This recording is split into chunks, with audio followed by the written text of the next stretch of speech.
Dito sa dashboard ng YouTube Studio, okay, ito yung profile mo.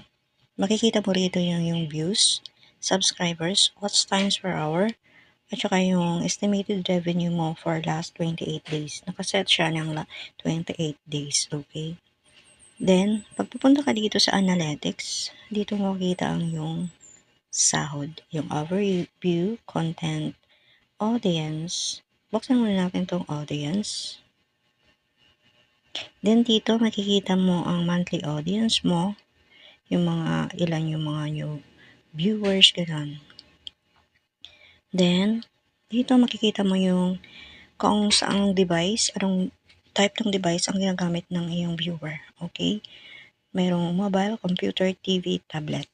Okay, sa age, makikita mo dito yung mga bracket ng age na nanonood sa'yo. Sa akin, so, mas madami nanonood sa 25 to 34 years old. Okay.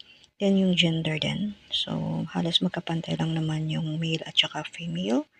Then, sa geography naman, makikita mo dito, meron akong Philippines, Malaysia, Thailand, meron din tong Saudi Arabia. Lumalabas din dyan. Then, dito, so, mas marami nanonood sa akin na not subscribe, okay? So, konti lang yung aking subscribers pa. Then, punta tayo ng ating revenue. Punta tayo dito sa revenue. Okay, dito mo makikita ang iyong sahod. Okay. Na-monetize ako dito last June 18, 2025. Okay. Ang sahuran dito ay 21 to 26 of the month. Akin dumadating siya ng gabi ng 21. Itong akin is, so sumahod ako nung July 21. Itong June, ito yung kinita ko. So, ay pumasok sa bangko ko noong July 21. Then, ngayong August 21 naman until 26. So, ito naman yung sasahurin ko. So, ongoing naman itong August na sasahurin ko by September. Dito naman sa earn, buksan mo yan. Ayan yung makikita mo dito.